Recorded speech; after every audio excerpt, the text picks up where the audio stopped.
If your goal is to build muscle, then I think this video will be helpful to you. Hi, my name is Melissa Nell. I'm a registered dietitian and I'm part of the Body 20 Nutrition Doctor team. And in today's video, I just want to talk about a few things that you need to keep in mind when your goal is to build muscle. So let's jump in. So the very first point that I want to make is to remember that building muscle takes time. So it's something you need to be very patient with. And it's also something you can't really compare yourself to others. Every single person builds muscle at a different rate. Some people really just look at a dumbbell and they build bicep muscles, and others really need to grind it out in the gym consistently over a period of time before they actually see results.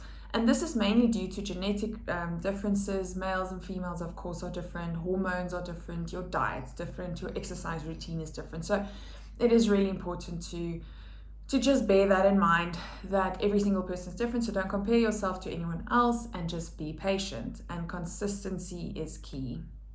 So that is definitely the next point that I want to make, is that consistency with your training program, but then also, of course, also with your diet. We do see that we need that consistent trigger to the muscles for it to actually then build and, form as we want them to form. So just to quickly go back to the biology of building muscle, we need to break down the muscle to actually then rebuild it and rebuild it stronger and bigger. So to break down muscle, we do that by exercising. So doing Body 20, but then maybe doing some additional exercises like, for example, weight training in the gym or whatever it might be. So we need to be breaking down the muscle consistently to actually then rebuild it. Rebuilding it comes from our diet, so especially from protein, as you've guessed it probably. So protein contains amino acids, which are the building blocks of our muscle. Now, we, of course, therefore need a higher protein diet, and this can definitely be achieved with a vegan or vegetarian diet as well, so your plant-based proteins. It just might be a little bit more difficult, but it is 100% achievable. So a higher protein diet has been shown to be a lot more effective when it comes to building muscle.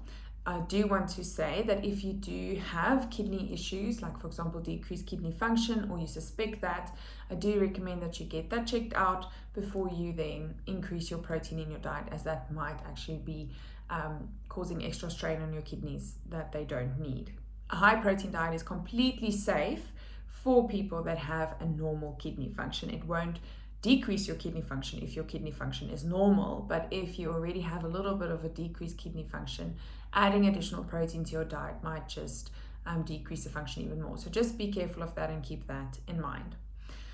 The next point that I want to make is that when we look at the calories in our diet, we actually see that it is a lot more effective if you are on a calorie surplus compared to a calorie restriction. In other words, if you are consuming more calories than what you are burning, we see that it is a little bit more effective when it comes to building muscle. However, you don't need to be on a massive surplus, and I don't recommend it, because then unfortunately you might be building some or adding some fat extra on top of the muscle. If that's your goal, great, then definitely go for a big calorie surplus. But if your goal is mainly to just build muscle, you will definitely be more effective if you are in a calorie surplus, but it's actually not as big as you think it might be. So it's definitely not a whole pass to just go crazy and eat what you want because you are building muscle. So just be careful of that. Just back on the point that you will actually be able to build muscle if you are in a calorie restriction. So in other words, if your goal is to lose fat and build muscle, we do see that you can do both of them in a calorie restricted environment. It just is a little bit more difficult and may be take a bit longer or be a little bit less effective. So it's really up to you at the end of the day. What is your preference? Do you prefer, rather losing fat and building muscle, but building the muscle might take a little bit longer? Or are you happy with, losing fat but a little bit slower, but building muscle quicker? So that's really just the things that you need to take into consideration when looking at your calorie intake. So why is it more effective to build muscle in a calorie surplus than in a calorie deficit? Because, like I've mentioned in the previous point, that protein, basically, they're the building blocks for our muscle in our body. So if you are in a calorie surplus, it means that there is a sufficient amount of calories, in the body to then refuel and make sure that there's enough glucose and glycogen and everything in all the different areas in the body, the liver and the muscles and so forth. And that protein that you then consume can solely be used for building muscle. Whereas if you're in a calorie deficit or in a calorie restricted diet, we do see that some of that protein that you consume, which would have been lovely to be used to build biceps or abs or whatever you want, might actually be used to restore some energy stores that have been depleted with exercise because you're not in a calorie surplus. So that's the main point. So it's really up to you, depends on how quick you need to see results and what type of results you want to see, and also on your feeling and how you perform on a specific calorie diet. So our meal plans have been structured in such a way they are generally higher in protein, but if your goal is to build muscle, definitely specify that to us so that we can make sure that we put you on the right eating plan from Nutrition Doctor's side. The last point that I want to make is, last 2 points that I want to make is the last one, or the second last one, is that you need to still make sure that you are consuming a nice balanced diet that contains lots of micronutrients and lots of variety.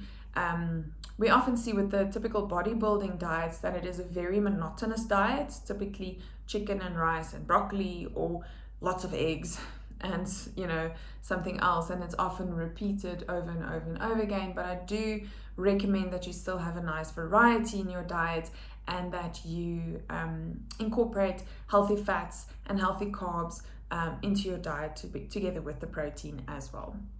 And that will make sure that you are consuming a good amount of micronutrients also.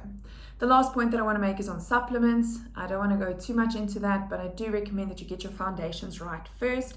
Make sure you are consuming a really good balanced diet that is maybe higher in protein but still has those variety of colors and nutrients with that. And then if you do think it's necessary to add a supplement, then just be mindful of the brand. Go for a more reputable brand, something that you can find on the shelves, a company that you can contact if something maybe goes wrong. So try not to get something off of the side market or off of Facebook or whatever it might be, just to be more safe. And but it is completely doable and manageable to build muscle without any supplements. I hope this has been helpful. Let us know if you have any questions, and I'll see you in the next one.